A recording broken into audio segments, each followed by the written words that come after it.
This is PJNET.TV, and this is my perspective and comments.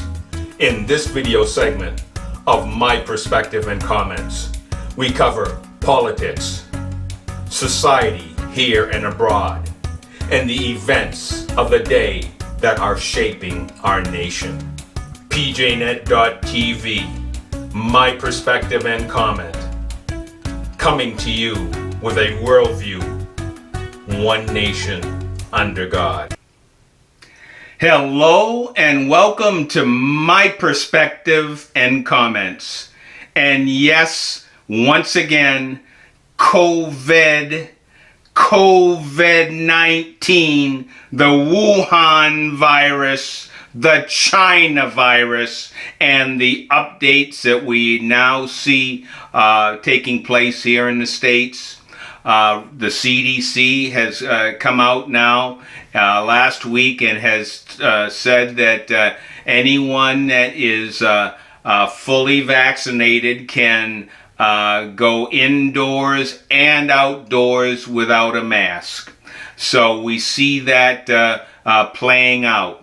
And as it's playing out right now, what we're seeing is that people have said the masks were coming off anyway, but now they're going in to stores and they're freely outside, no masks. And when it comes down to if you're fully vaccinated, most I would say the majority there's going to be some pockets of the tyrannical businesses, some of them, that are going to say, show us your papers. But what I'm seeing and what I'm hearing is that people, they're not getting asked. And if they are asked, a simple I'm not giving out that information. That's my private medical information, and I'm not giving that information out. But in my own travels, getting back to every store I've gone in, the masks are off. Now, surprisingly, what I'm seeing is there might be 5, just as a rough guess, in looking around in some of these stores, maybe 5%, 5 to 8% are without masks right now. So, and what I'm hearing is that the more and more people, as time goes on, as these days go on, we're going to see more and more people taking those masks off and joining back into breathing the air freely. So I think what's going to take place here is that they're going to talk about, oh yeah, CDC's going to come up with we need to have vaccines, get your shot, and but that's not going to truly be the requirement, and businesses aren't asking. Come in, pick up your product, and leave without any questions, without any no questions at all. So I think that's how it's going to play out. Now there will be, and I think that the government's going to try and come in to maybe some of these in the blue states when it comes to sports venues, like gatherings like that. They might have, like in New York here, we have this Excelsior pass, basically, and they're in some of these, like the Yankees games, they're asking or they're utilizing that app to look at the vaccine status. But I think as time goes on, more and more, and people are going to say, no, we're not doing that. And I think that's going to slide by the wayside. What is taking place now is the CDC and most of America right now has come to the realization we can't hold the American people anymore with this mask mandate. And what we're seeing now is the last vestige of their tyrannical power. They're going to try and bring that tyranny to our children. And now they're pushing on putting the vaccines in 12-year-olds. And once again, as I've been saying week after week, this is an experimental vaccine. It hasn't been, FDA hasn't given the okay that it's not experimental. It is. And we're talking about putting a 12-year-old who has 99.9999 almost no chance of having an issue with COVID-19, but yet and still they want to inject this experiment in our children. And I think that there needs to be more, and I'm hearing more pushback in that respect. And then also getting our kids, and this week has been a big week for school boards gathering and voting on budgets. And some of the big topics have been unmasking their children and critical race theory that's trying to be pushed in some of these school settings. So those were two big topics in some of these school board votes. And I'm sure that we're going to be hearing some results on how those votes all came together and tallied up on who's for critical race theory and who's for putting a mask on their kids throughout the school day. So more to come on that. Again, we're starting to see more and more things open up here, and I believe we are seeing or witnessing right now the turning of the corner with this mandatory masks after CDC says that no longer need apply. And as I said, where they are really, when it comes down to it, most businesses are overlooking, show us your papers or asking any questions. You walk through that door and you're back purchasing and going about your normal activities in these retail facilities.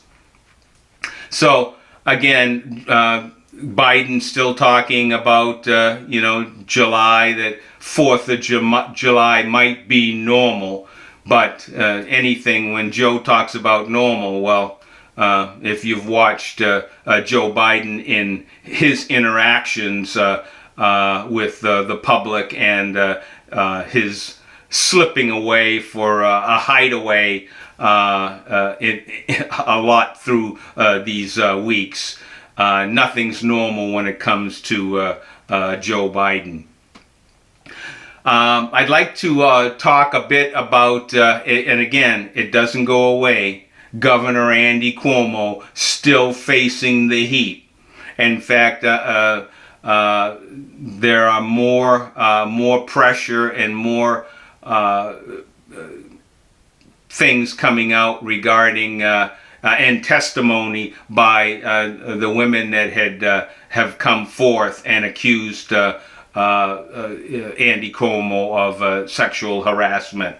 We're also seeing just this past week here a revelation that CNN admitted that Chris Cuomo engaged in an inappropriate conversation with his brother regarding the tactic on how to maneuver in those harassment allegations and what tactic.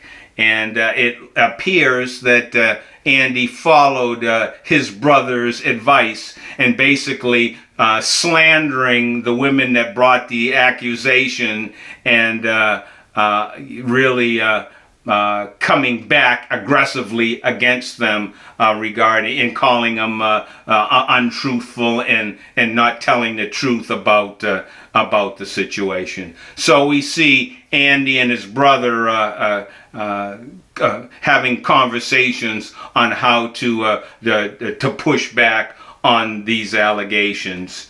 And again, Chris Cuomo, a journalist, and they're saying he stepped over the line when he interjected himself in giving advice on how to manipulate the media and push back against these women that have brought these allegations.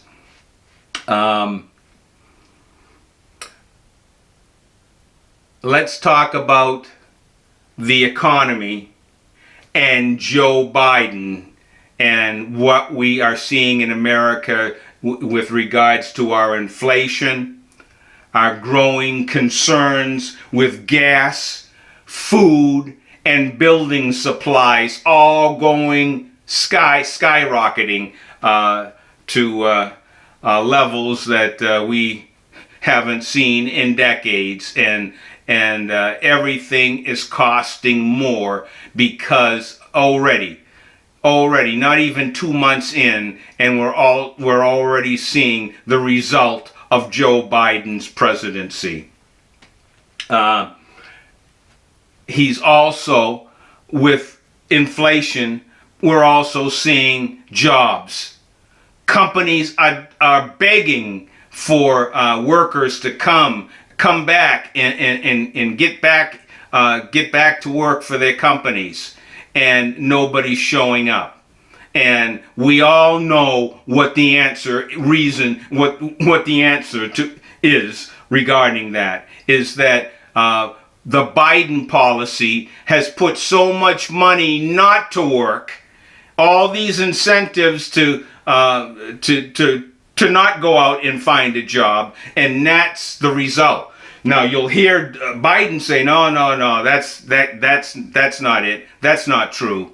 Just like he said, there's no crisis at the border. And America and the world all knows that there's a crisis at the border. Especially when the emphasis was on COVID and masking and making sure everybody was tested in our country when someone new comes in. That all went out the window at the southern border, and we're seeing Joe Biden and the failure that has taken place on our southern border.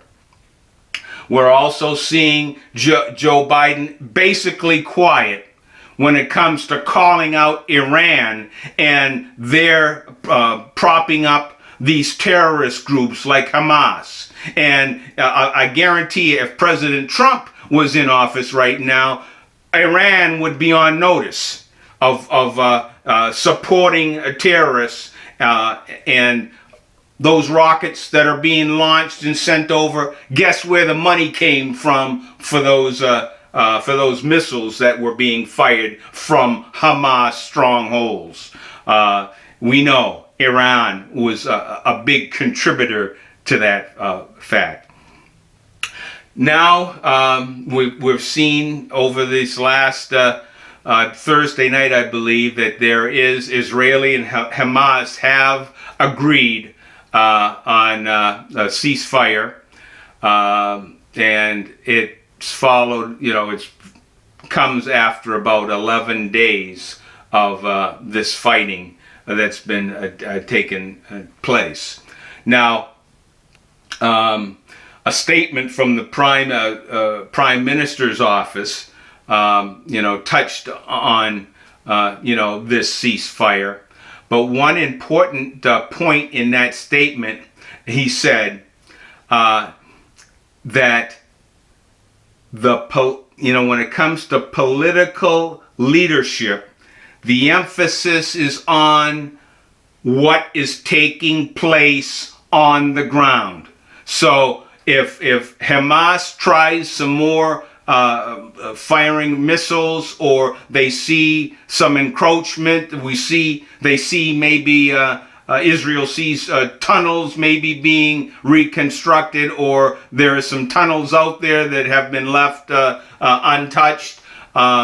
It's all contingent on variables on where Hamas is and what they're intending to do. So they left that door open that if hostilities continue from Hamas, that Israel will be ready to deal with that situation.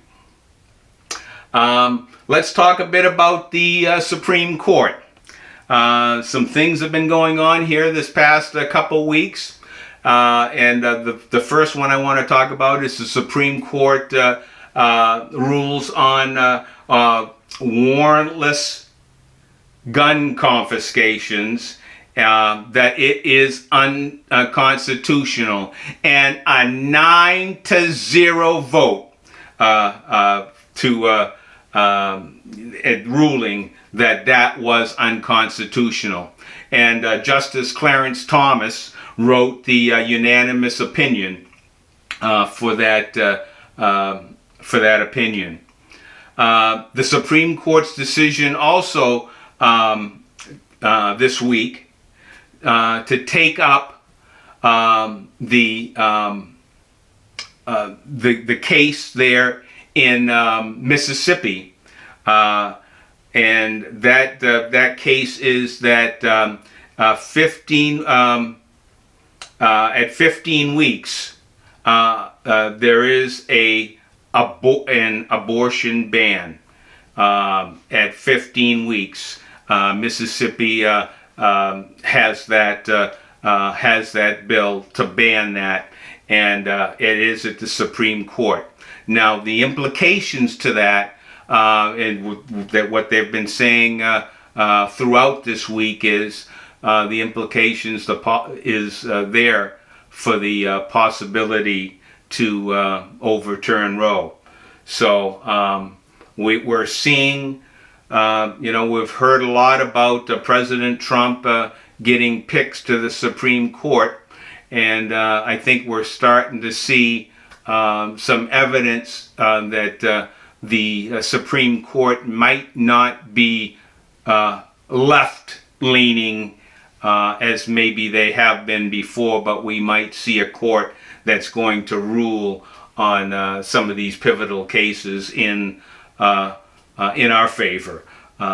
So, we want to pray, pray for our nation, pray for our court system, and again, we want to pray for our leaders. We talk about Joe Biden and all the issues, but we need to lift him up, and that God speaks to, and because we know that we've had good leaders, positive leaders, but God is still on the throne. And yes, we want to speak up when there's evil being thrust upon us, but we want to realize that yes, God can change hearts. God can change situations, and we want to keep all our leaders, Democrats and Republicans, whoever is in office, we want to lift them up, that they're doing things wisely, honorably, and looking to do the right thing for the American people. So a lot has been happening. We're seeing pressures coming about from Russia. When you start talking about bad actors, Russia's still out there. We still had these cyber attacks that hit our pipeline system, and from what I'm hearing, a ransom was paid to get that pipeline back online again.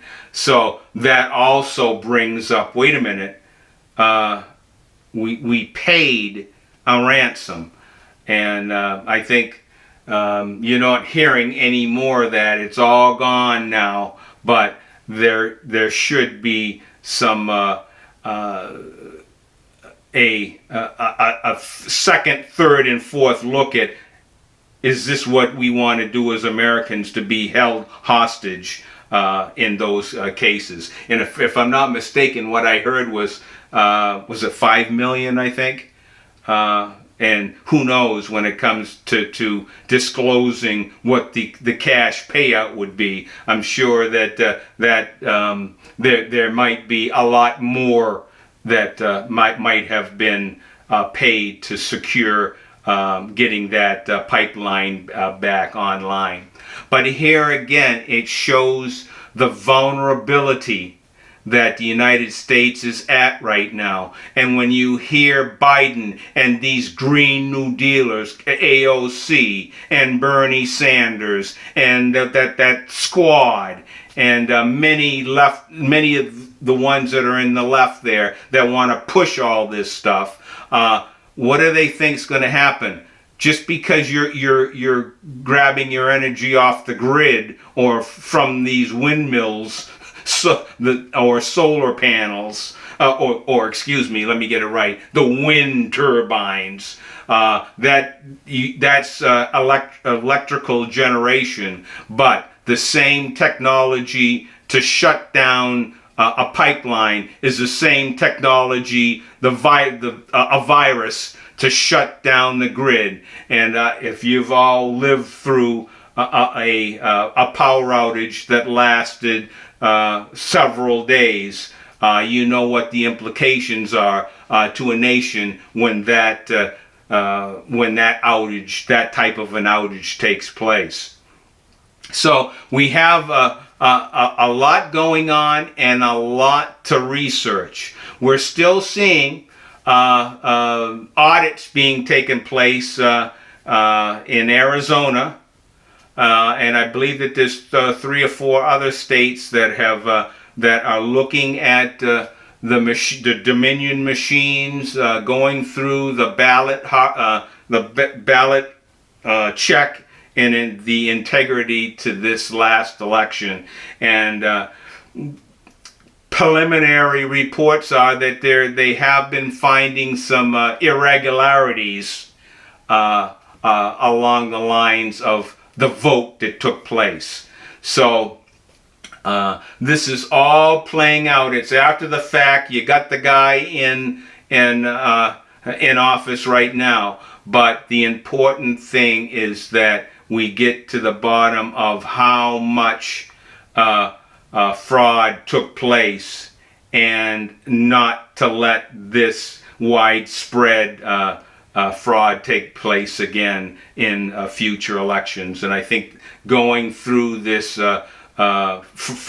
forensic audit and the whole doing a complete and thorough audit is very important to make sure that the American people can have confidence in their elections. And I'll tell you right now, there are many Americans out there right now that are frustrated and saying, wait a minute, we need to get, more states need to get the election integrity laws on the books, so that we don't get the potential and the loopholes that all come into play when it comes to illegal voting, and one of the big problems is not knowing who's putting that ballot in. And if you can't, if there's no way of telling who's putting, who's voting, then you're wrought with corruption and potential fraud that can take place there in an election. And we know that that there were right now they have already been charging people for harvesting and also falsely putting in ballots. And so that's already, people are already getting charged with that throughout this last election. So we're seeing states, Florida, Georgia, have been in the forefront as far as that goes. But we're seeing a lot of other red states, primarily at this point, that are making sure that their election laws at least get back or closer to what it was before this COVID restructuring, where they changed everything and anybody could vote and you don't even know who it is that's actually casting a ballot.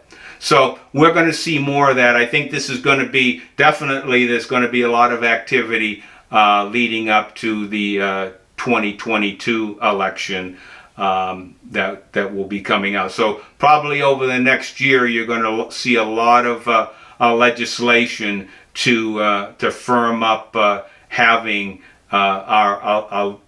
having real election integrity legislation that will give a sense, or at least allow the American people to feel a little bit more confident that their elections are being run fairly for America. So again, we will be keeping our eyes open and watching what's taking place here and around the world. But I think right now I can say that I believe that with this latest CDC guidance, that we've rounded the corner on COVID. Now it's a matter of taking these blue states and bringing them to task, and to put more and more pressure to free their residents to be able to live freely without having their oxygen limited, cut down by wearing a mask throughout the day. So I think we've turned the corner there. Now it's a matter of getting our economy, and again, as I've stated earlier, that these red states have been leaders in stopping this incentive that the Biden administration has put into place by basically paying people not to work. And a lot of these red states have taken away that. I believe it's at 300 piece of it. And already there are some indications that where they have done that, they're starting to see an uptake in employment, where people are starting to take jobs. So more to keep our eye on to next week, and we'll bring that to you.